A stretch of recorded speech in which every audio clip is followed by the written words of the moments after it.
Cutuca teu vizinho e fala com ele aí, não perde não. Marcos capítulo 13, verso 33. Na minha palavra, na minha Bíblia está escrito assim: estai, pois, sobre aviso, atentos, vigiai e orai, porque não sabeis quando será o tempo. Vigiai e orai, porque não sabeis quando será o tempo. Palavra do Senhor. Feche os seus olhos, vamos fazer mais uma oração. Vamos apresentar a Deus os nossos corações sedentos de ouvir a voz do Espírito Santo de Deus. Precisamos de uma orientação, precisamos de uma direção, precisamos de uma revelação fresca do Espírito Santo, que conhece as nossas lutas, que sabe das nossas necessidades e tem a estratégia, tem o alento, tem a resposta que nós precisamos. Espírito Santo, tu és bem-vindo neste lugar. Esta igreja só existe porque o Senhor liberou da sua graça e do seu favor sobre nós. Muito obrigado, Deus, porque temos um templo onde podemos nos reunir na congregação dos santos e adorar e glorificar o teu nome. Obrigado pela vida de cada um dos teus filhos e filhas que se deslocaram de seus lares para estarem aqui reunidos aonde o Senhor ordena a bênção. Fala conosco, meu Pai. Sobretudo, abra os nossos ouvidos espirituais para que possamos ouvir com clareza as suas orientações nesta noite, Pai. E nos dá força e sabedoria para colocarmos em prática a tua palavra. Não queremos ser contabilizados como homens imprudentes, que apenas ouvem e não praticam.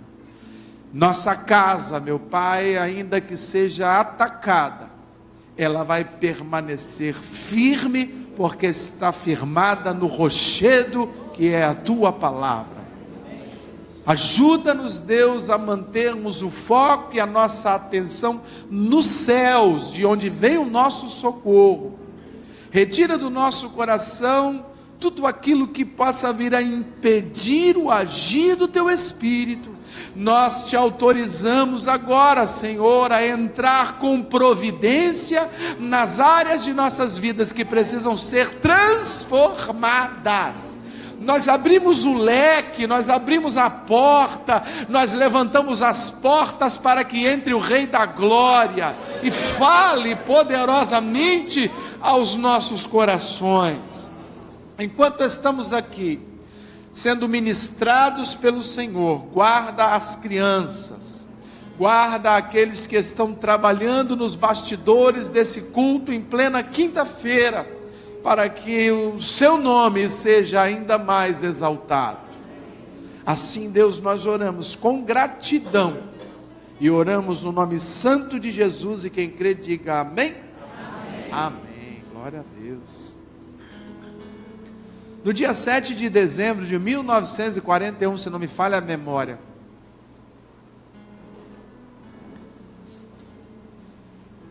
os japoneses lançaram um ataque aéreo sobre a base militar de Pearl Harbor, base americana, e eles dizimaram aquela base. Os aviões poderosíssimos da esquadra americana ficaram todos destroçados naquele pátio, naquele aeroporto, naquela base.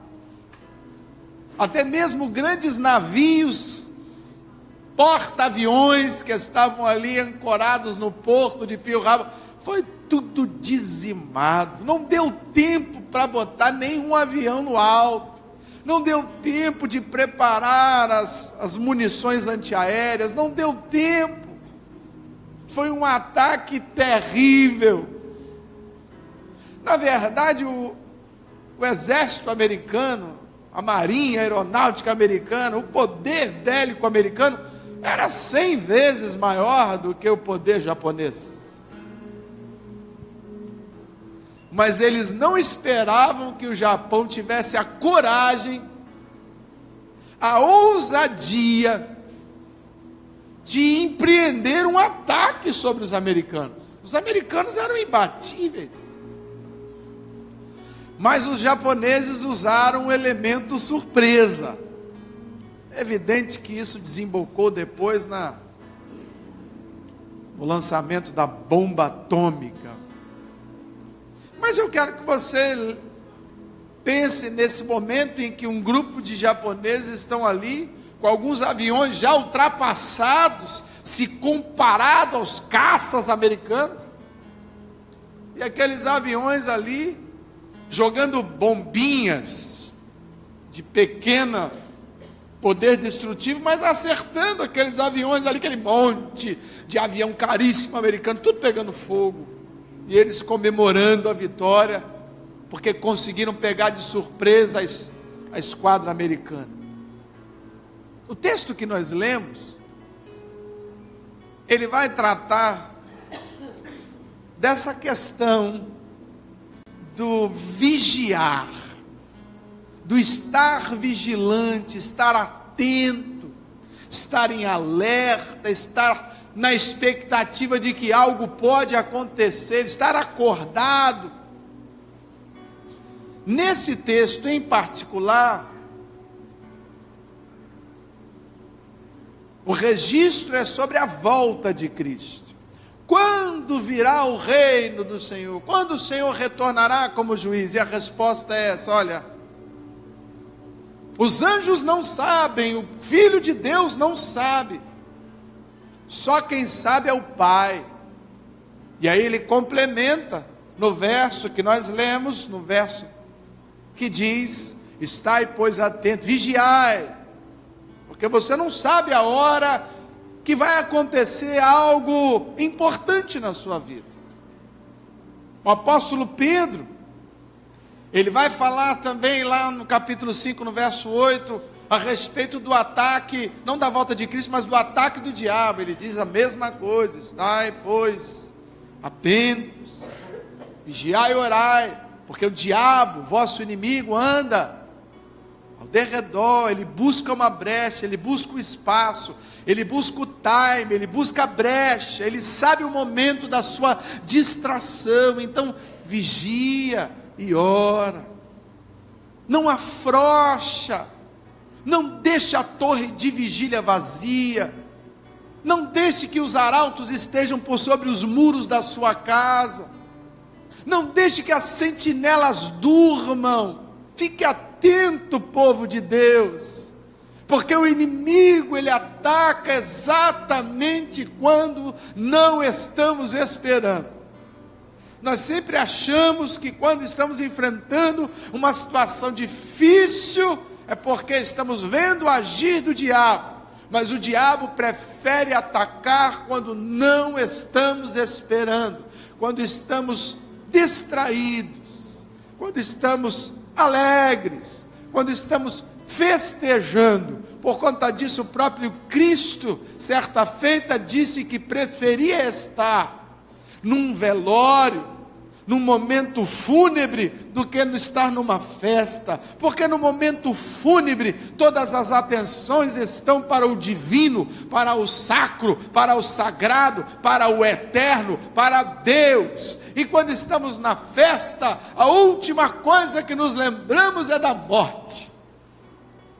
Quando estamos comemorando, a última palavra que queremos ouvir é sobre a morte, porque estamos em pleno vapor de vida, estamos vivenciando um momento alegre, os nossos poros estão saindo vida, alegria, gargalhada, sorriso, siso. Nós estamos ali comemorando, e nesse momento nós não vigiamos como devemos.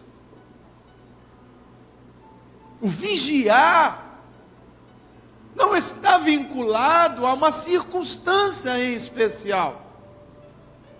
E tenho usado com fartura o exemplo desse trágico momento que o Espírito Santo viveu, no que diz respeito à segurança pública, porque todos nós fomos afetados de uma forma ou de outra com a greve ou com esse movimento, de paralisação da Polícia Militar. E nesses dias, muitos pensaram com mais profundidade na segurança de sua casa. Eu fui passar ali em Interlagos, de bicicleta, e tinham fechado as ruas, só tinha uma rua passando. Aí eu consegui passar a bicicleta, você passa por cima. E eu burlei ali, falei, vamos lá. E nós entramos ali numa estradinha que ia sair lá em Ponta da Fruta. Irmão, tinha uma barricada militar lá, nunca vi nada igual. Tinha quase 2 metros assim, de tonéis e galhos, que não passava nada, a gente teve que fazer a volta. Porque o povo ali se preocupou com uma segurança, mas aquilo ali sempre foi um pouco inseguro, mas nesses dias, parece que estávamos mais vulneráveis, e por isso trancamos mais a nossa casa, aumentamos o calibre da nossa corrente, do nosso cadeado, nos preocupamos em colocar vigilantes armados, nos preocupamos mais aonde estacionaríamos o nosso carro. Ou seja, parece que no momento de greve dos PMs, nós ficamos mais atentos e vigilantes quanto ao inimigo mortal, o homem, o ladrão, o trombadinha. No reino espiritual, nós agimos muito dessa forma também. Quando aparecem as lutas, aí sim nós buscamos uma seguridade maior, estando de joelhos mais tempo, orando mais, buscando meditar mais, estando se aconselhando com líderes, estando na igreja, buscando a face de Deus. Mas quando tudo vai bem, parece que a gente se esquece que o diabo, ele está a todo tempo ao nosso redor, buscando exatamente o momento em que a sentinela cochila. Ele faz plantão na porta da minha casa e da sua. Ele faz plantão ao redor dos nossos filhos. Ele não dorme, ele é como um peixe. Ele é uma mistura de peixe e cavalo. Que cavalo não deita, está sempre em pé, e peixe não fecha o olho, está sempre com o olho aberto. Então o diabo é assim, ele está sempre com o olho aberto, e ele não deita, ele não dorme, ele não descansa. Ele é um ser que até então vive na eternidade também. É uma eternidade para nós, até o dia em que Jesus volte e o condene a uma eternidade de sofrimento. Então ele não está preocupado com o tempo, ele não está ligado no horário, se vai ser de manhã, de tarde, de noite, se você vai viajar, vai sair mais cedo para não pegar trânsito, se você está preocupado em andar de noite, então você prefere andar de dia. Ele não tem esse negócio com o diabo, não. Ele não é homem, ele não é humano. Ele não depende de tempo, de cronos. Ele não para se alimentar. Ele não está preocupado se está chovendo, se o sol está quente. Ele não está preocupado se não tem luz, se tem luz solar. Ele não está preocupado com essas coisas, porque ele trafega no meio espiritual. Então ele nos rodeia como uma fumaça. E ele busca exatamente o momento certo para poder nos tragar, para poder nos destruir, para destruir casamento, para destruir relacionamento de pai e filho, para destruir relacionamento de irmãos, para destruir empresas que dão empregos. Um momento difícil desse de crise, o diabo está feliz, porque tem muita gente preocupada em ganhar o dinheiro, e se esquece que se o Senhor não edificar a casa, em vão trabalham os que a edificam. Se o Senhor não guardar a cidade, em vão trabalha a sentinela. Então nesse nosso assoberbamento de trabalho, nós nos esquecemos de vigiar e de orar. Então Deus ministrou esse tema ao meu coração, para que a gente fique mais atento. Eu queria que você falasse com o teu irmão aí do lado aí. Toca nele e fala assim: vigia, irmão. Vigia, irmão. Vigia. Mas não é vigiar um ladrão, não. Não é vigiar um assaltante. É vigiar a sua vida espiritual. É vigiar o seu altar. É vigiar o seu santuário, é vigiar a sua casa, é vigiar os seus relacionamentos afetivos, é vigiar a sua boca, é vigiar a sua língua, é vigiar os seus pés por onde você anda, é vigiar os seus olhos por o que você vê, é vigiar o seu ouvido que está sendo entregue para Satanás. A vigilância não é como uma cerca que colocamos ao redor do nosso terreno para protegê-lo. A vigilância envolve todas as entradas da nossa vida. E nós temos entradas pelos olhos, pelos ouvidos, pela boca, pelo coração, pelos sentimentos. A vigilância, ela é uma orientação para a saúde do corpo espiritual da igreja. Vigie mais, irmão. Eu não posso vigiar você. Um pai não pode vigiar um filho, como pode vigiar o corpo do seu filho? Nós não temos como vigiar o corpo, a vida espiritual de um filho, a não ser que ele seja um bebê, está ainda em inocência. Mas como é que você vai vigiar a vida espiritual do filho de 20 anos? Ele já dá conta de si mesmo ao pai. Então a vigília física é muito mais fácil do que a vigilância espiritual. Mas nós podemos orar, nós podemos interceder diante do Pai, para que Ele envie milícias de anjos, para ficar ao redor da nossa casa, dos nossos filhos, acampando permanentemente ao redor da nossa casa. Eu vigio. E eu oro. Eu vigio e eu oro. Eu vigio e eu oro. Ah, mas agora é final de semana. Não, eu vigio e oro. E segunda, vigio e oro. E de noite, vigio e oro. De manhã, vigio e oro. De férias, vigio e oro. Na igreja, vigio e oro. Você pode falar para alguém aí de novo? Para não ficar com raiva de mim? Vigia, irmão.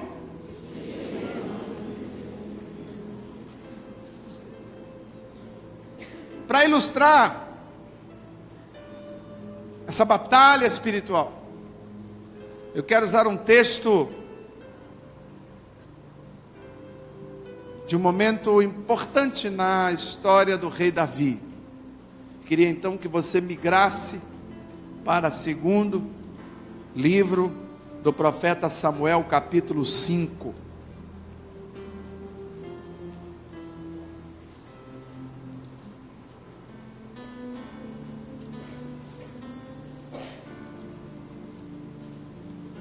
Segundo livro do profeta Samuel, capítulo 5.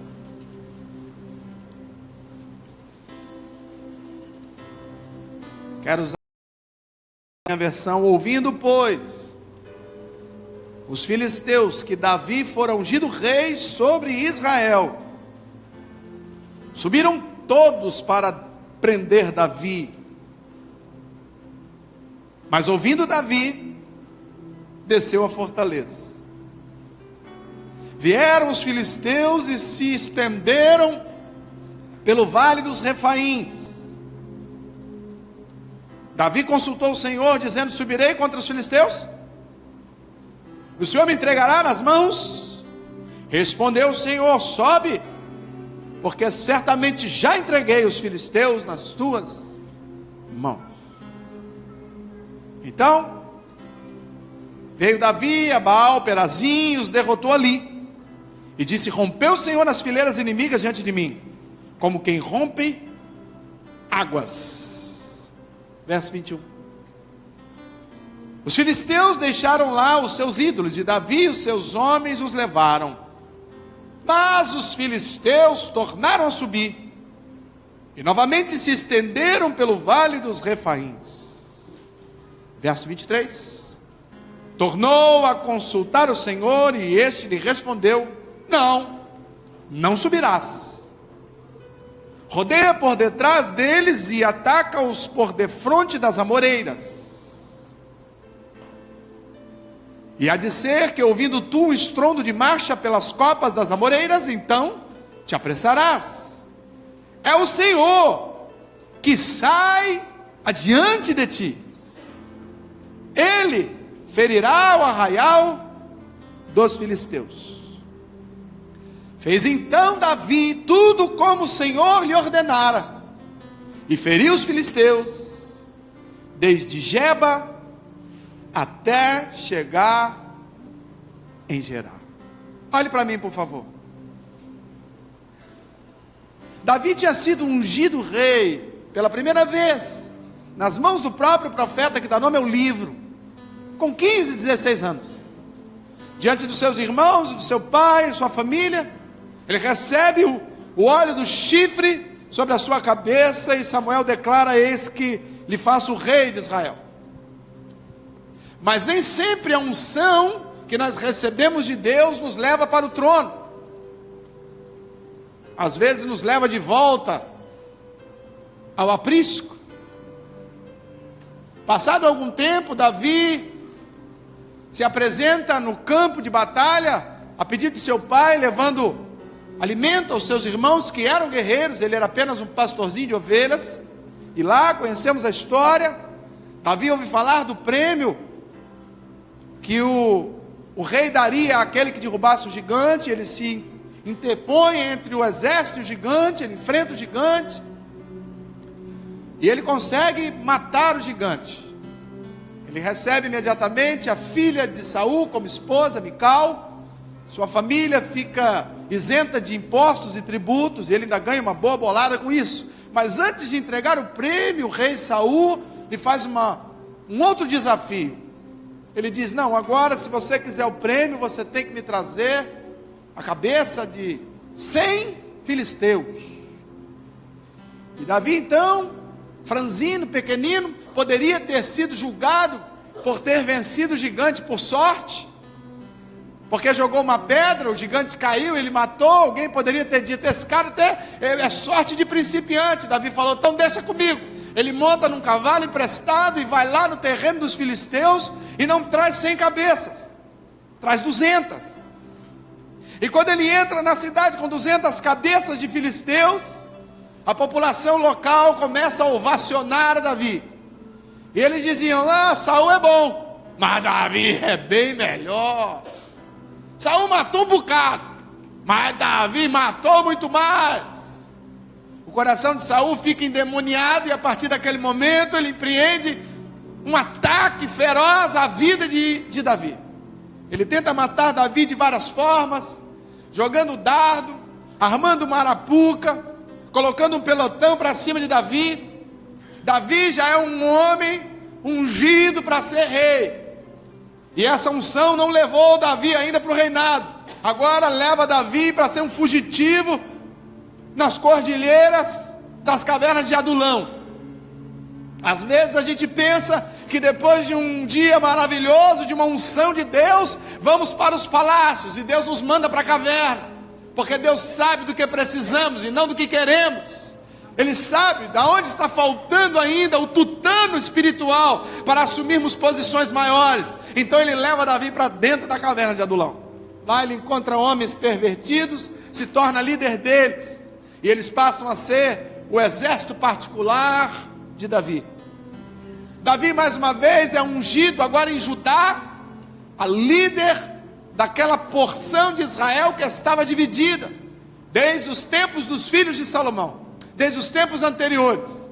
Estava dividida ali, precisava se juntar. Davi fica com Judá, Saul continua com Jerusalém, Saul continua com Israel, Saul continua com 10 tribos, e Davi com uma tribo e meia. Mas agora, no texto que nós lemos, Davi já foi coroado rei de Israel unificado. Davi está vivendo o seu melhor dia. Saul já cometeu suicídio.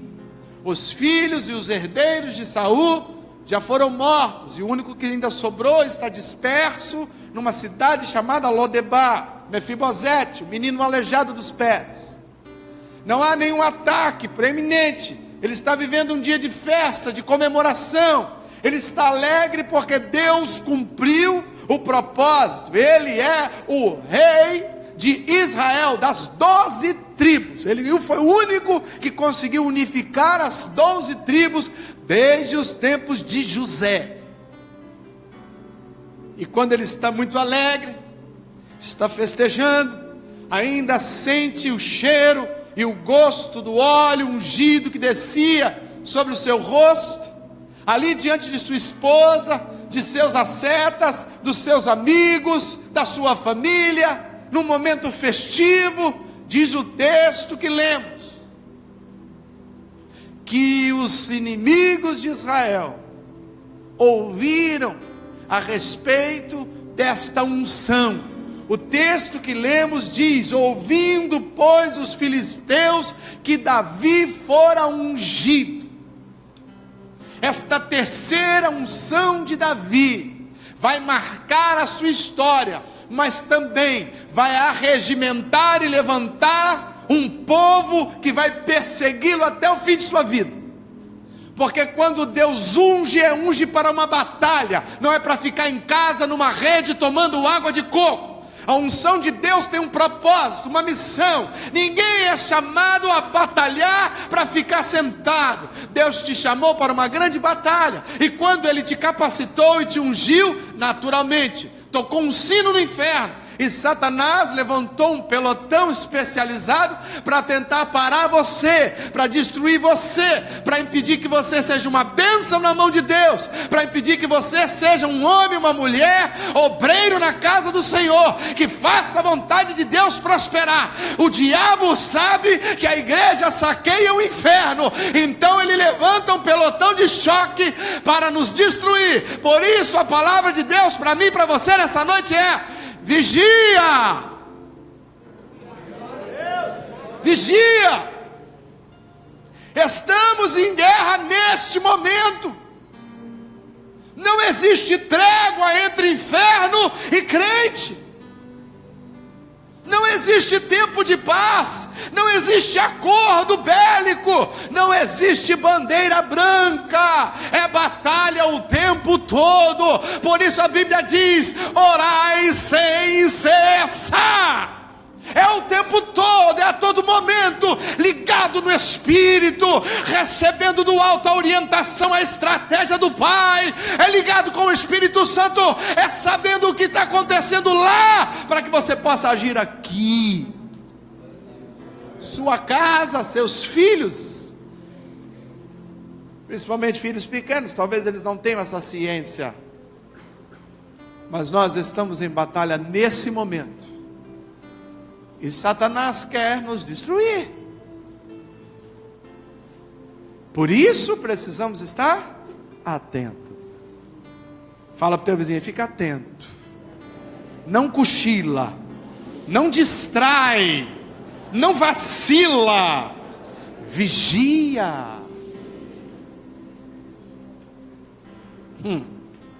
Bom, eu quero compartilhar algumas coisas a respeito dessa história, nesta relação inimigo atacando Davi. Primeiro ponto que você precisa entender, que nesta guerra, preste atenção, isso é importante, porque a gente vem de uma cultura cristã um tanto quanto distorcida, em que as coisas acontecem a partir daquilo que desejamos que aconteça, mas isso nem sempre é uma verdade. Então a primeira lição que eu tiro da história de Davi, no que diz respeito a estar vigilante, é que você não precisa provocar o inimigo para que ele venha te atacar, ele já faz isso por conta. As pessoas acham que se elas fizerem coisas boas, o inimigo não ataca. Se elas fizerem coisas más, o inimigo ataca.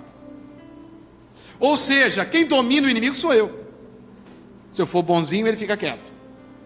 Se eu for malzinho, ele me ataca. Era como se Deus estivesse no céu fazendo uma contabilidade. Fez coisa errada, o diabo ataca. Fez coisa boa, o diabo não ataca. Só, meu amado, que o diabo tem um ministério, João 10:10. E ele é muito vigoroso, astuto, ele empreende esforços para fazer com que esse ministério funcione. Matar, roubar e...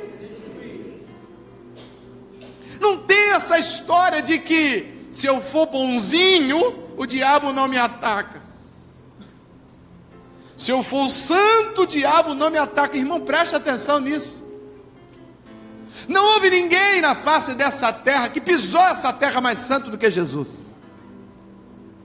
E Jesus foi atacado diversas vezes. A gente conhece a mais intensa.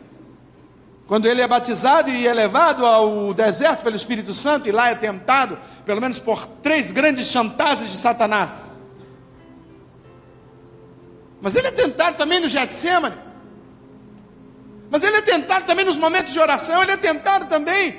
O diabo ficou em volta, fazendo com que Jesus desistisse do seu chamado.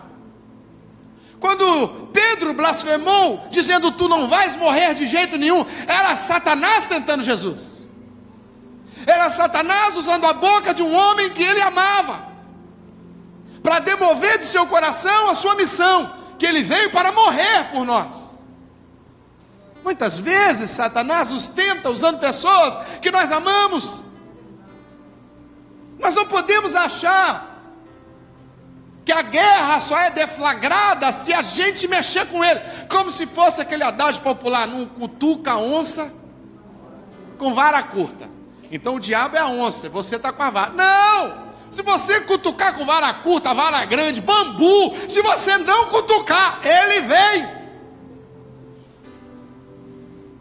Davi está ali tranquilo, recebeu a unção de Deus para ser unificador de Israel, o homem segundo o coração de Deus. E diz o texto que o diabo fica sabendo, na boca, na vida dos filisteus, o diabo fica sabendo, e eles vêm para atacar Davi. Não foi Davi que declarou guerra, não foi Davi que mexeu com eles, não foi Davi que fez coisas erradas, simplesmente o diabo veio para matar, roubar e destruir. Essa é a sua função máter.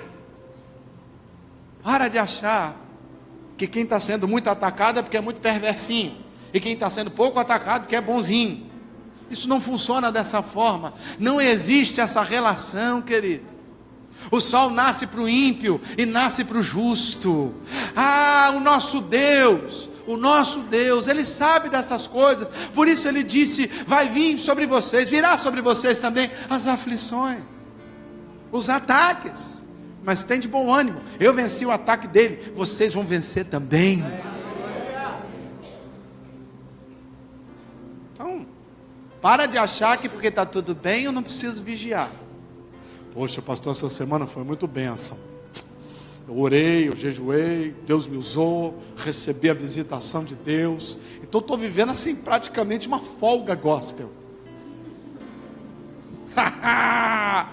É aí que ele gosta. Ih, está cochilando, está dormindo.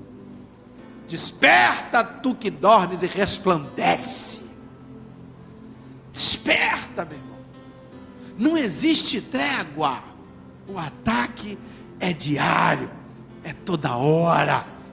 Você não escolhe o momento em que vai pecar, é o momento que tenta te escolher. Você não escolhe a área que vai pecar, é a área que tenta te escolher. O diabo, ele anda ao redor, ao derredor, ele fica ali, te vigiando, te monitorando, esperando o teu vacilo, esperando a sua língua sair de dentro da boca e fazer assim, ó. Ele fala: peguei. Porque as coisas ruins partem de dentro do homem, das suas concupiscências, dos seus desejos inflamados de egoísmo. Então, em nome de Jesus, vigia teus olhos, vigia teus pés, vigia a tua língua, vigia a tua boca, vigia os teus ouvidos, vigia o teu coração, porque essas são as portas que ele usa para entrar e te destruir. Fala para o teu vizinho, vigia aí. O diabo gosta de atacar em momentos de alegria, em momentos de descontração. E eu me lembro bem, não vou saber agora os versos, mas boa parte dos tempos dos juízes e dos reis de Israel, sempre você vai encontrar uma expressão como essa. Então, viveram em paz durante X anos, 30, 40, 20 anos. E fizeram o que era mal diante dos olhos de Deus. E o Senhor enviou os filisteus. E o Senhor enviou Nabucodonosor. E o Senhor enviou o faraó. E o Senhor... Aí eles choravam, lamentavam. O Senhor enviava o profeta, enviava o livramento. E aí o Senhor os livrava na vida dos juízes, na vida dos profetas. E ficaram em paz tantos anos. E fizeram o que era ruim aos olhos de Deus. É sempre após um período de paz que nós somos mais suscetíveis a cochilar, a vacilar na oração, é vacilar na vigília. É a hora que a gente começa a assistir o que já não estava assistindo antes. Aí aquilo que antes era um radical na minha vida, não, pastor, eu não negocio com Deus, mas está indo tudo bem, eu posso abrir uma exceção. Só hoje. Se piorar, eu paro. É quando, olha, irmão, é fato. É difícil uma pessoa vivendo um processo de perseguição física, de doença, de angústia, se desviar dos caminhos do Senhor. A maioria das vezes se desvia quando tudo vai bem. Quando a empresa começa a bombar, quando o casamento dá aquela ajustada, aquela acomodação, quando os filhos não estão trazendo problemas da escola, quando começa a sobrar um troquinho no final do mês, momento bom para relaxar, momento bom para deixar a torre de vigília vazia. No momento de alegria de Davi, é o momento em que os inimigos de Israel, os filisteus, se levantam para atacar. As armas talvez estivessem guardadas, afinal é tempo de comemoração. Para que usar arma? Para que levar a Bíblia para as férias? Para quê? Para que tentar visitar uma igreja num outro lugar onde você está? Por que assistir um culto pela internet? Por que ler um livro gospel? Está tudo bem? Precisamos usufruir daquilo que Deus nos deu. Deus nos deu acesso, nos deu dinheiro, nos deu coisas. Vamos brincar, vamos nos alegrar, vamos viver o paraíso aqui, vamos trazer o céu para a terra. E o capiroto fica ali, esperando esse momento, em que está tudo bem, em que não existe nada te ameaçando. É a hora que a arma sai da bainha e vai para o guarda-roupa. É a hora que a espada sai de cima da cabeceira da tua cama e vai para dentro do armário. É a hora que aquele tapetinho que você usa para dobrar o teu joelho, você manda para lavar. É a hora em que você já não tem mais comunhão com a igreja, com os irmãos. É a hora que aparecem amigos muito mais interessantes, apesar de não serem cristãos, porque falam essa mesma língua, porque têm acesso aos mesmos lugares, porque comem as mesmas comidas. Deus enviou novos amigos. Um momento feliz. É o momento em que a igreja se torna cafona, em que as pregações se tornam enfadonhas, a Bíblia se torna um livro chato. Orar vale um pão nosso, né? Pai nosso. Vale um Pai Nosso aí antes de dormir. Uou, tá bom? Eu não estou matando ninguém. Eu sou o bom. O diabo não vai me tocar. Aquele que é nascido de Deus, o diabo não toca. Para que isso, irmão? Para que esse cadeado na porta do teu coração? Deixa entrar esse lixinho, deixa entrar esse desejinho, deixa entrar esse gozo, deixa entrar esse prazer. Ei, a igreja do século 21 é uma igreja mais light. O tempo de doutrina, isso passou, agora tá, tudo pode, valeu? Morou? Tudo pode. O importante é God, tá ligado? Tá com God. O cara. É festa. Monte. Amanhã tem vigília nessa igreja? Isso não. Tá chato essa coisa de vigília. Fica aqui, ouvindo música, orando, coisa chata. Posso estar vendo lá o MMA, Anderson Silva. Posso estar lá em casa, dormindo com os meus amigos, fazendo um churras. Tá tudo bem, pastor, aleluia, glórias a Deus. Para que vigiliar? Fala pro teu vizinho aí. Vigilia mais. 21h30 amanhã. Os adolepeixes e os jovens vão até às 6 da manhã, né?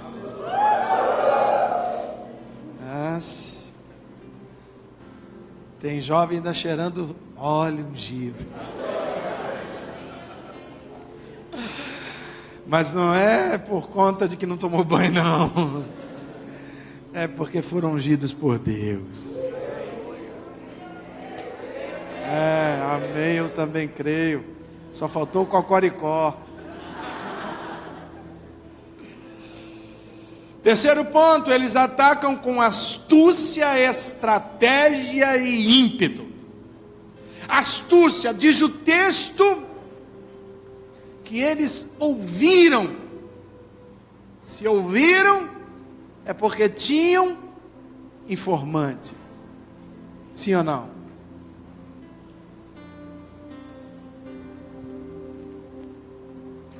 Esses inimigos físicos tinham um X9 lá no meio deles. O nosso inimigo espiritual, ele é o X9. E ele está em todos os lugares. A todos os momentos. O que você cochicha no WhatsApp, ele viu, ele ouviu, ele vai usar. O que você cochichou no inbox, no MSN, ele viu, ele ouviu, ele vai usar. O que você mandou de mensagem para alguém, ele viu, ele ouviu, ele usa.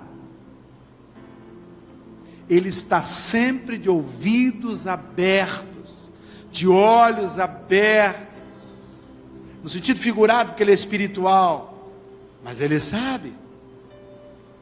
Alguns dizem que o diabo é o maior psicólogo do mundo, porque ele conhece todas as neuras, de todas as eras, de todas as culturas e raças. Ele te conhece quando você dá uma mexidinha, tremula e arqueia a sobrancelha, ele já sabe o que o seu coração está pensando. Ele lê a tua face como ninguém. Ele fez PNL também, neurolinguística, ele fez. Ele conhece todas as técnicas de osmose,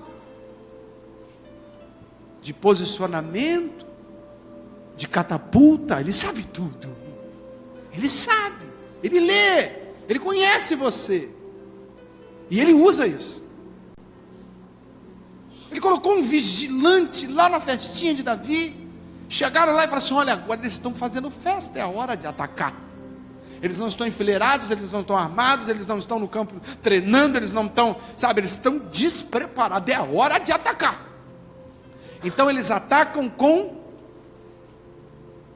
astúcia, eles atacam com estratégia. E qual foi a estratégia? Eles foram para o vale de Refaíns e se espalharam. Por que as aves se espalham? Para parecerem maiores do que são. O gato, por que o gato faz assim? Para demonstrar que ele é maior do que ele realmente é.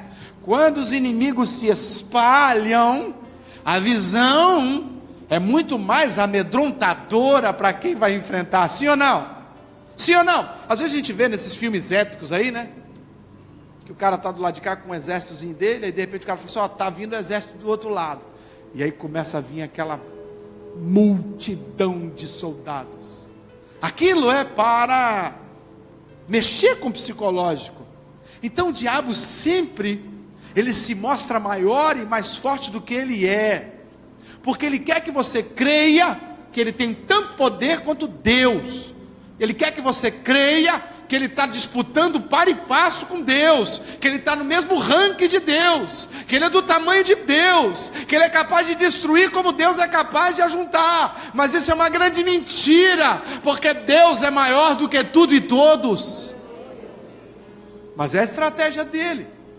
Eu tenho certeza que cada um de nós, eu já vivi muitas vezes momentos de pânico por coisas que poderiam acontecer, mas não aconteceram. Eu quase derreti de medo,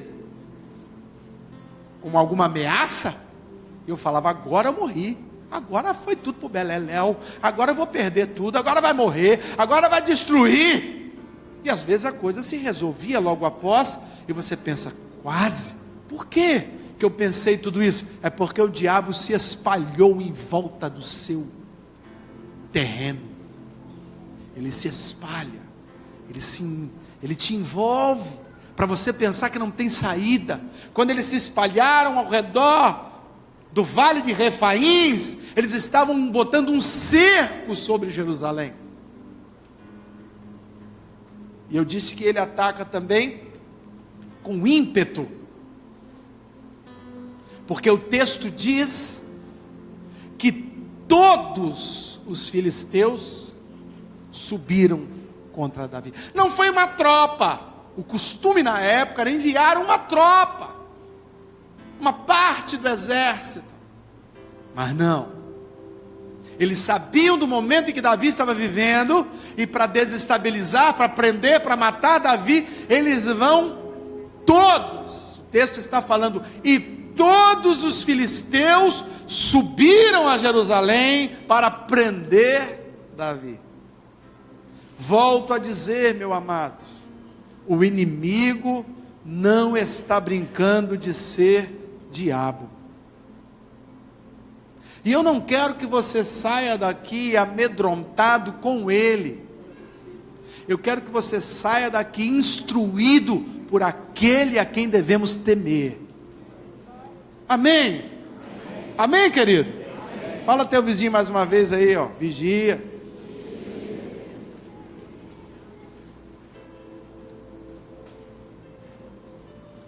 Como é que Davi age diante desta ameaça? Qual é a postura deste jovem rei que está começando o seu reinado, quando está de frente a essa grande ameaça, um grande reino filisteu, o maior da terra de Canaã, está vindo sobre ele? Como é que ele age? A primeira atitude que eu vejo na vida de Davi está no verso 1 ainda, porque assim como os filisteus ouviram que Davi tinha sido ungido, e se arregimentaram, se arvoraram contra ele, o texto termina dizendo, no primeiro verso, que Davi também ouviu. Está escrito aí, ó, no final do verso 17. Ouvindo Davi. Ouvindo Davi. Sabe qual é um grande problema que nós enfrentamos quando estamos diante de uma ameaça, de perda, de ser ferido, de ocasionar alguma destruição?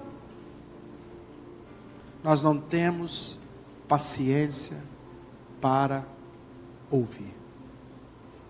Nós queremos agir, nós queremos resolver, nós queremos peitar, nós queremos nos articular, nós queremos fazer ligações, nós queremos falar com pessoas, e somos incapazes de parar para ouvir o que Deus tem a falar. Davi abriu o seu ouvido para receber as informações que estão relatadas aqui. Ele não se impressionou, ele não se desesperou, ele simplesmente ouviu. Separei 3 textos sobre isso, não precisa abrir, eu trouxe a cola. Provérbios 1:33, quem me ouvir, habitará em segurança, ficará tranquilo, não temerá o mal. Irmão, a voz de Deus acalma, porque ela nos passa segurança, ela nos passa cuidado, proteção. Ele é refúgio bem presente na hora da angústia. Ele é socorro, ele é cidadela, ele é escudo, ele é baluarte, ele é sombra, ele é fortaleza, ele é asa de galinha, como se fôssemos pintinhos. Então ouvir a voz de Deus é como aquela criança que ouve a voz da mãe e se aquieta, porque ela pensa: minha protetora está aqui, aquela que me supre com seu leite está aqui, aquela que gentilmente me cedeu o colo no ventre está aqui, aquela que é capaz de morrer por mim está aqui, aquela que me embala no colo está aqui, aquela que afaga os meus cabelos está aqui. A voz da mãe, ela passa mensagens para o bebê, assim como a voz do nosso Senhor nos passa a mensagem de que Ele é Pai, de que Ele cuida de nós, de que Ele nos protege, de que Ele nos cobre com suas asas, que Ele está ao nosso lado, que Ele é sombra à nossa direita. Mas ao invés da gente ouvir Deus, a gente entra num falatório com Deus, a gente vira papagaio de pirata. Alguma coisa me ameaça e eu abro, como diz o meu avô falava, eu abro o falador e viro um tagarela. E o pior é que quanto mais eu falo, mais eu alimento a minha angústia. Senhor, tu sabe, eu não vou aguentar. Senhor, ele vai me matar. Senhor, eu vou perder tudo. Senhor, meu filho, minha filha, Senhor, meu casamento. Senhor, essa doença não tem cura. Senhor, e Deus estava assim: deixa eu te falar, deixa eu falar, meu filho, só, por favor, mas fala teu irmão aí, fecha um pouco a boca.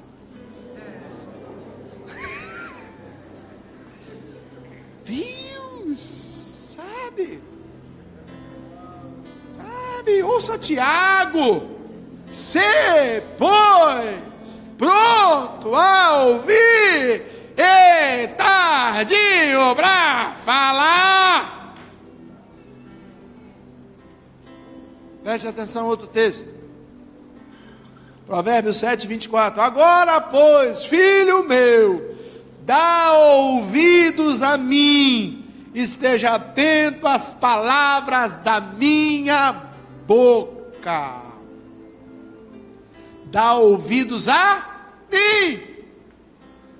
O pastor falou que eu tenho que ouvir. Fala, fofoqueiro. Fala, fulano, que é cavaleiro do Apocalipse. Fala, fala. Fala, você aí, o pessimista de plantão. Fala. Aquele que acha que se comprar o cemitério as pessoas param de morrer. Fala, fala. Filho meu, ouça a mim, esteja atento ao que eu estou falando. Tem gente que está ouvindo que não deve. No trabalho, estou sabendo, vou mandar todo mundo embora. Meu Deus. Pessoal aí do Enem, você está sabendo que agora o Enem, a UF está no Enem, para você conseguir agora, você tem que ser o Michael Jordan, você tem que ser o Bill Gates para passar, não tem como passar, esquece. Ei, calma aí, irmão. Ouça o que Deus tem a dizer para você, filhinho de Jacó, bichinho de Jacó, precioso do Pai, amado de Jesus. Ei, para de ouvir tranquila. Muitas vezes pessoas chegam desesperadas para mim, por causa de negócio de doença. Eu ouvi falar, morre. Eu falo, ih, rapaz, você morre mesmo. Morre mesmo. Pastor, eu estou orando a Deus para nunca ter Alzheimer, para nunca ter aterosclerose, para não ter demência. Eu não quero ter esse tipo de vida. Eu não falei, filho, filha, presta atenção. É só você morrer agora. Porque se você ficar velho, vai ser felicidade, mas vai ter tudo isso. Você não quer ter nada disso, morre agora. Morre novinho, morre zerado, sem doença. Morre correndo na praia. Quer dizer, o cara quer viver 100 anos, mas não quer nem um cravo no dedo. Irmão, a Bíblia garante que depois de 70 o que? Enfado e cansaço, irmão. Começa a envergar. Não cheguei nos 50 ainda, já estou começando a envergar. Parou, hein? Vigia aí, irmão. Fala pro teu vizinho aí, vigia mais. Ouve o que Deus está falando, irmão, presta atenção. A estratégia da vitória vem da boca de Deus. Não vem da boca de um advogado, não vem da boca de um juiz, não vem da boca de um homem, não, vem da boca do Pai. Deus tem liberdade, o véu se rasgou, você ouve Deus direto do trono. Não precisa de sacerdote. Não precisa de alguém para se interpor. Não precisa de alguém para suplicar diante do Pai. Me ajuda. Ninguém. Nem mamãe. Ok? Nem mamãe dele. Não. É você e Deus. É Deus e você. Ligação direta. Véu rasgado na cruz do Calvário. Amém? Amém ou não amém? Então fala pro teu vizinho aí, mano. Vigia, mano. Me ajuda, hein?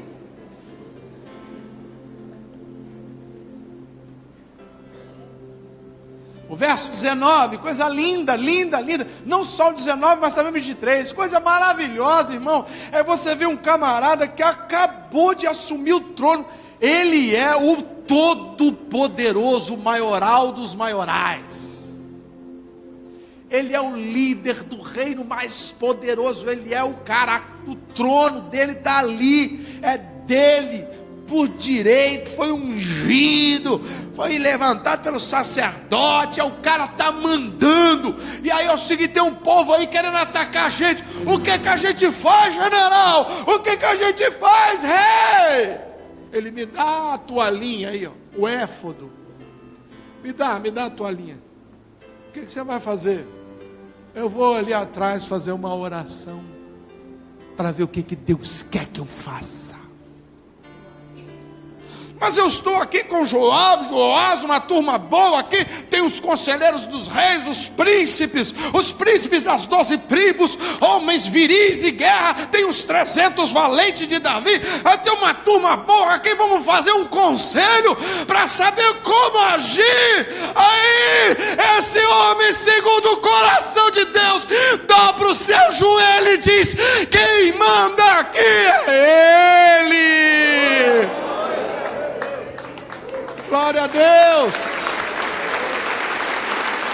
Não é você, é Ele. Vamos perguntar para quem manda. Vamos repetir isso aqui? Vamos perguntar para quem? De novo. Vamos perguntar para quem? Agora fala para o teu vizinho aí, pergunta para quem manda.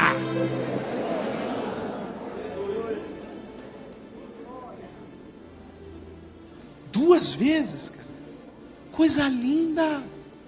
Eu fico imaginando a primeira vez. Não, vamos consultar ao Senhor. E aí o general: rapaz, nós estamos com o exército aqui, com sangue no dente, sangue no olho, vamos atacar. Deixa eu perguntar, papai. Dá licença? Tá bom, vai lá, seu filho, vai. Aí ele vai lá dentro, volta ele. Olha, Deus mandou a gente atacar. É, claro, já sabia. Já sabia, vamos lá, vamos atacar. Aí vai para cima dos filisteus e passa o cerol. Aí volta. Sabia desde o início. Aquele povo bobo, matamos um monte, que não presta nem para fazer sopa. Moleza. Mas diz o texto que eles novamente se juntam, agora menor número, porque morreu uma galera. Eu fico pensando o seguinte: meu Deus, eu acabei de enfrentá-los, eles eram, vou chutar, 100 mil. Matamos 30 mil, ficou 70, agora dá mais fácil. Eles estão vindo de novo aí, Joabe. Estou vindo de novo, moleza, a tropa ainda está suada, vamos para cima.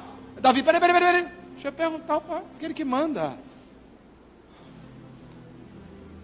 Davi, eu sei, já vai mandar a gente atacar, já sei, a gente atacou antes, vem Davi lá de dentro. Gente, olha, não é para ir não. Mas por que, Davi? Sei lá, eu só obedeço, quem manda é Ele. Não fica procurando as razões, porque a sua matemática, 2 mais 2 é 4, na de Jesus é 1000, porque um dia para Ele vale mais do que 1000 dias. Não tenta fazer cálculo com os planos de Deus. Se Deus falou vai, você vai. Se Ele falou não vai, não vai. Fala para o teu vizinho e pergunta para quem manda. Agora preste atenção, eu anotei uma coisa interessante. Não confunda consultar com informar ou dar satisfação. Porque às vezes a gente mistura as três coisas. Consultar a Deus é o seguinte: Senhor, eu posso, ou não posso, ou o que devo fazer?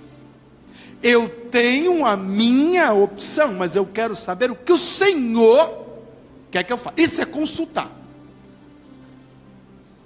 Agora, informar é: Senhor, é o seguinte, decidi por aqui, aleluia, e peço-te que me acompanhes nesse caminho que escolhi, aleluia. Dar satisfação é pior. Dar satisfação assim: Senhor, fui, me ferrei, agora me ajuda a sair dessa meleca. Eu não sei qual das duas últimas você tem feito ultimamente. Se você só comunica a Ele, pede para Ele abençoar, ou se você já foi, já se estrupiou e está assim: me ajuda. Diga consultar, dar satisfação ou informar são coisas diferentes. Diga: Davi consultou. Fala para teu vizinho aí: consulte a Deus antes de decidir. É difícil, né? Difícil. Principalmente quando é o mesmo exército, tanto que ataca quanto que foi atacado no mesmo lugar, no Vale de Refaim. De novo eles se espalharam, já faltando buraco, porque tinha matado um monte de gente. Esses caras são loucos, meu. Já apanharam, vão apanhar de novo. E aí Deus, em vez de falar, vai, ele fala, não, agora vai não. Não vai não, não vai não. Espera. Fica quietinho. Esperando, escondido atrás das folhas de castanheira lá. De Oiti, se fosse aqui, né? Fica atrás das mangueiras lá, que você vai ouvir um barulho nas copas, como de cavalo. Quando você ouvir isso, vai que eu já fui na frente. Isso aqui é muito doido, irmão. Isso aqui é muito doido. Eu fico pensando, por que Deus faz esse xadrez com a gente? Pega os caras, manda ir lá. E não ajuda não, fica só olhando. Matou um monte, voltou. Os caras se levantam de novo. Deixa que não, agora eu vou na frente. Agora vocês só vão assistir. Eu vou passar neles. E vou fender eles como se estivesse fendendo água, está escrito aí. Eu vou passar o cerol neles. Que eles vão voar igual pipa. Não vai ficar ninguém. Vocês só vão lá para recolher os despojos. E diz o texto então que Davi obedeceu. Aí eu vou entrar nesse penúltimo tópico aqui. Davi, quando consulta a Deus, e às vezes fazemos até isso bem, não com bibliomancia, mas consultamos a Deus, recebemos de Deus a orientação, mas aí tem a segunda parte, que é a parte mais difícil, que é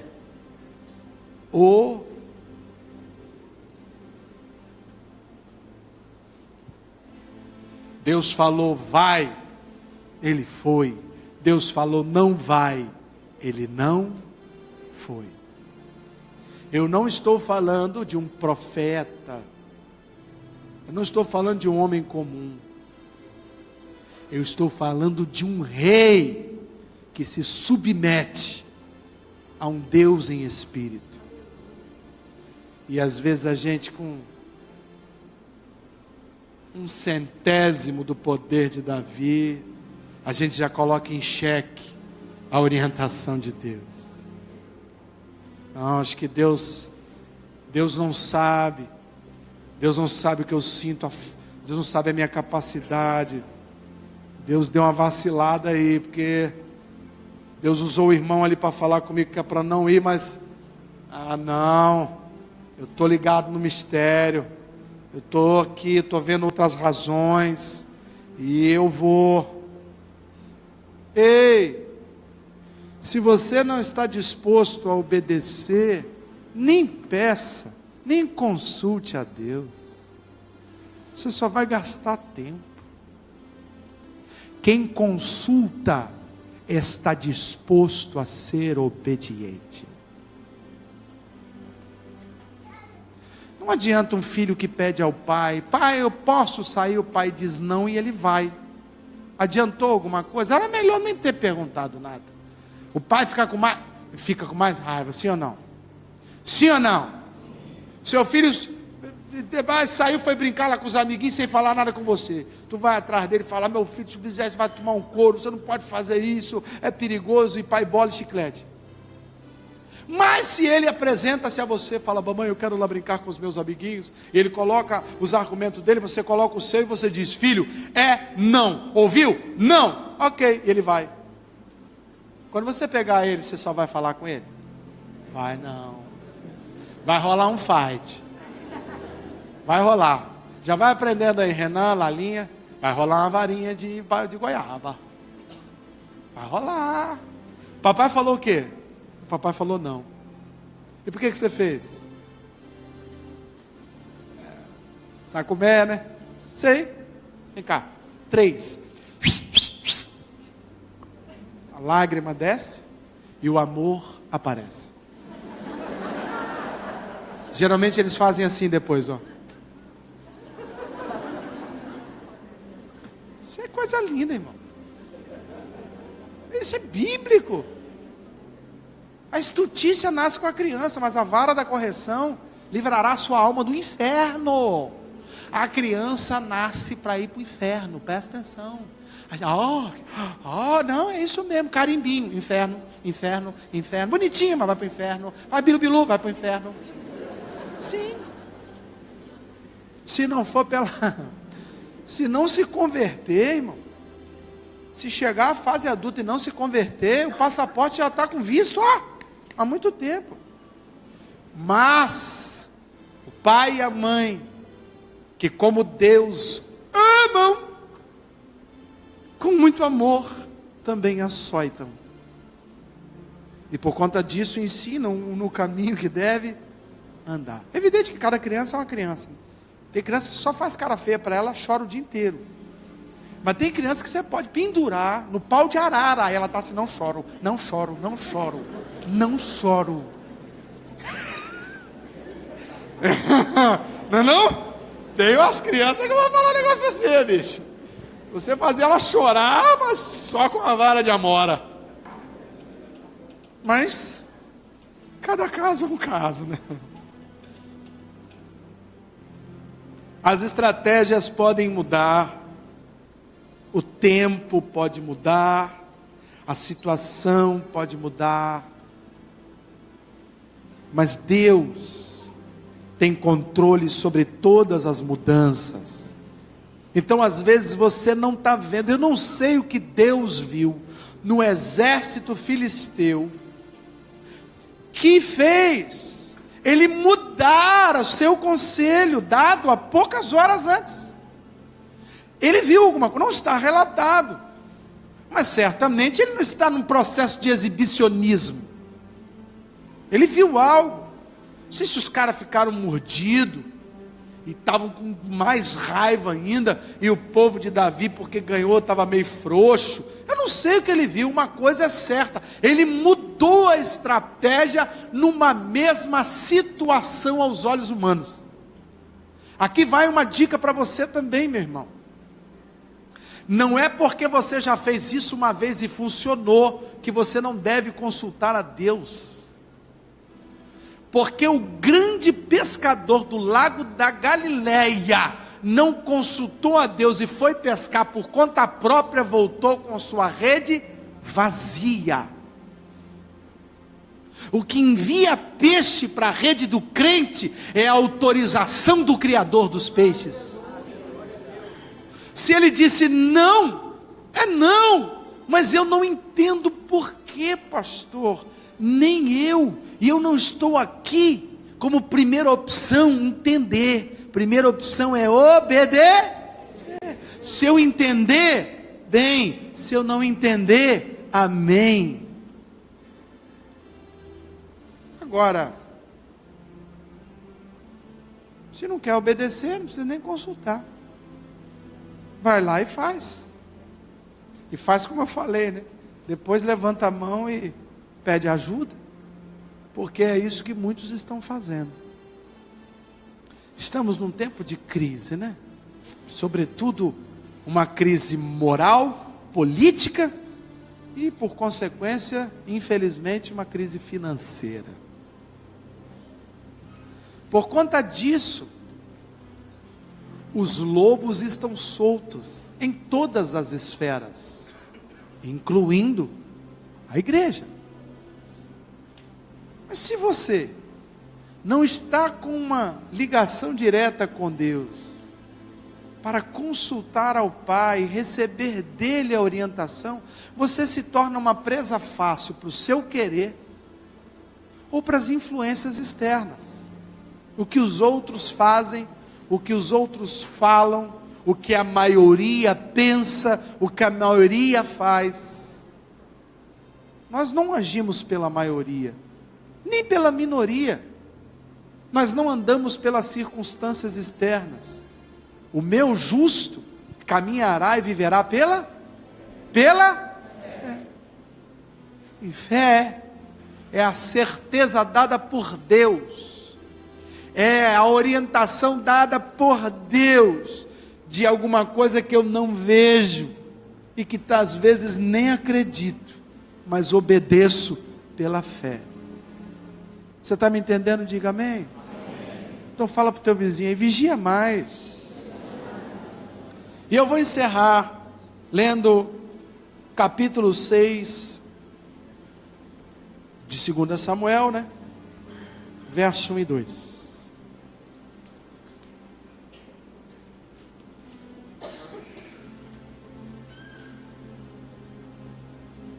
Segundo Samuel, capítulo 6. Estava no capítulo 5, avança um cadinho.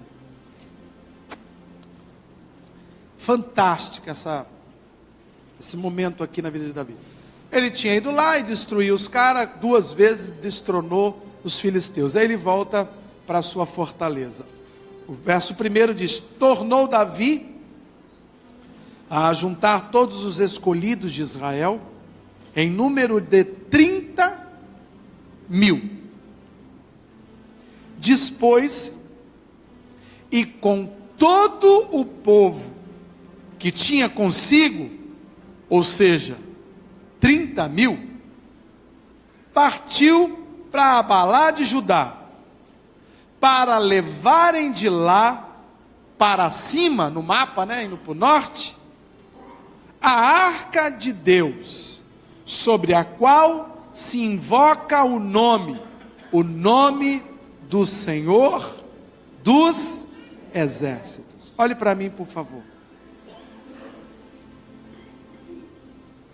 Após essa vitória fantástica, essa experiência com a voz de Deus, a primeira atitude voluntária de Davi, porque a guerra não foi ele que provocou, né? Mas o primeiro ato, o primeiro decreto, a primeira atitude do rei Davi é ir ao território de Baala, de Judá, e trazer para a capital, Jerusalém, a arca da aliança de Deus, que representava a presença de Deus. O que o seu antecessor, Saul, que ficou no trono por 40 anos, não fez, Davi está fazendo nos seus primeiros dias, como rei de Israel. A ideia que Davi tem, é que as vitórias que Deus deu e daria a ele, são importantes. Mas para Davi, mais importante do que as vitórias de Deus, é a presença de Deus. E eu vou encerrar colocando essa interrogação na sua cabeça, atrás dos seus ouvidos. O que é mais importante para você? O que Deus pode fazer por você, as vitórias que Deus pode te conceder, os livramentos que Deus tem como te livrar, ou a presença dele, mesmo que não haja nenhum milagre. Davi vai se tornar um grande general, ele vai batalhar e vencer diversas guerras, mas uma coisa Davi nunca abriu mão, é que a arca do Senhor estivesse nas proximidades do seu palácio. Eu vou fazer essa pergunta para você levar embora. Onde está a arca da aliança na sua vida? Aonde está o lugar da manifestação, da fagulha, da glória de Deus na sua vida? Aonde está a tampa do propiciatório? onde a Shekinah de Deus se manifesta na sua vida? Qual é a relação que você tem espiritual com a presença de Deus e não a presença dos seus milagres, ainda que Ele seja um Deus de milagres? Porque quando eu estou com a vitória que Deus me deu, abraçado a bênção que Deus me deu, pulindo os troféus que alcancei, porque o Senhor me deu, ainda assim estou vulnerável ao ataque do diabo. Mas quando eu estou na presença de Deus, ainda que se levante contra mim um exército, o meu Pai, o meu Senhor, acampa anjos ao meu redor para me livrar. Talvez o grande erro nosso, que Deus possa nos dar. E eu vou lhe dizer uma coisa: o inferno é o pior lugar. Não é porque tem fogo ardente, porque tem fome, porque tem sofrimento, porque isso tem em todo lugar. O inferno é o pior lugar, porque é o único lugar onde Deus não está. E o céu, que nós não conseguimos imaginar nem pensar, segundo o texto bíblico, e não passa pelo nosso coração, é com certeza o melhor lugar, mesmo que nos decepcionemos com a visão. Porque Ele é o melhor, porque lá habita o esconderijo do Altíssimo. Lá veremos Cristo face a face, teremos comunhão com Ele, adoraremos a Ele de frente com o trono, dizendo: Kadosh, Kadosh, Kadosh, Santo, Santo, Santo é o Senhor. A nossa vigília maior não é apenas para evitar os dados inflamados do diabo. A nossa vigília maior não é apenas para estarmos atentos às astutas, às ciladas do diabo. Isso é importante, mas a nossa vigília maior é para que a gente nunca se esqueça que mais importante que a bênção é a presença do abençoador, é a presença da arca, é a presença da Shekinah de Deus, é andar sentindo Deus, é falar ouvindo Deus, é estar na presença dEle, é caminhar glorificando e exaltando o nome dEle, é ter a sua boca cheia de riso, a sua língua cheia de salmo, o teu coração transbordando do Espírito, é você abrir a tua boca e falar mistérios com Deus, é sentir a presença de Deus. Isso é a coisa mais maravilhosa, irmãos. Eu e você precisamos vigiar mais, para não trocarmos os utensílios, o altar de ouro,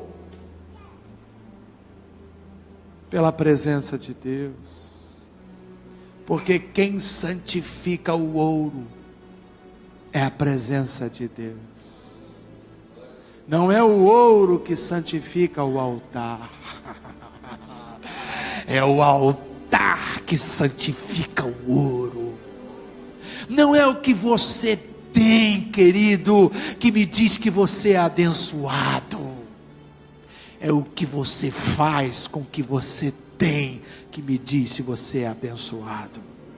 Não é o que as coisas promovem em você, não são os delírios, as alegrias que as coisas promovem em você, que me diz que você está cheio de Deus, mas é o que você promove na vida do seu irmão, é o que você promove no coração de Deus, é o impacto que você faz no reino de Deus. Precisamos vigiar mais. Eu preciso vigiar mais. Você precisa também? Vamos orar? Pastor Wagner, vem cá orar por nós, por favor. Vamos ficar de pé.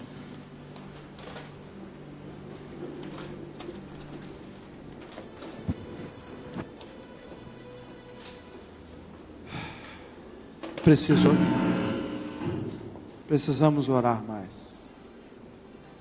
Precisamos vigiar mais. Que o Senhor nos abençoe.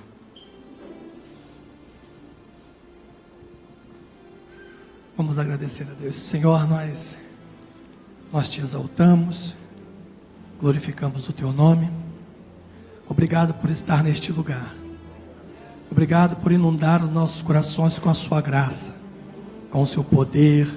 Obrigado por mais uma vez, Senhor, doutrinar a noiva, colocá-la no caminho certo. Deus, muito obrigado porque a Tua presença neste lugar é real. E eu acredito que em todos os lugares onde a palavra é ministrada. Obrigado, Senhor, porque Tu tens falado, Tu tens ministrado uma mensagem de alerta, de advertência. Breve o Senhor vai nos tirar deste mundo. Breve nós sairemos daqui. Paulo disse que um pouquinho de tempo. Então nos ensina a ser vigilantes. Nos coloque na mais alta torre de vigília. Coloca o Seu colírio nos nossos olhos. E nos ensina também a ser uma igreja de oração. Nos move a falar mais com o Senhor. Nos desperta a um relacionamento, nos desperta a intimidade. Nos desperta, Senhor, como igreja que somos, a olhar para o alto da onde vem o socorro. Deus, nós estamos maravilhados. Nós estamos maravilhados. Porque nós não merecemos. Esta é a verdade. Somos pecadores, miseráveis. É a Tua graça sobre nós. É esse amor que nós não entendemos. Mas assim é o Senhor. Obrigado por nos acolher, como foi dito, como a galinha debaixo das Tuas asas. Este é o lugar aonde nós deveríamos estar hoje. Muito obrigado, no nome de Jesus. Amém. Abra sua mão assim. Que a graça e a paz do Senhor Jesus, o amor do Pai, as doces e benditas consolações lindas do Espírito Santo de Deus, com a igreja, a noiva do Senhor, aquela que é vigilante, que é sóbria, que é lavada no sangue do Cordeiro. Que o Senhor nos leve em paz, que te dê um final de noite abençoado, em nome de Jesus. Quem crê, diga amém. Dá uns 3 abraços aí, que Deus te abençoe.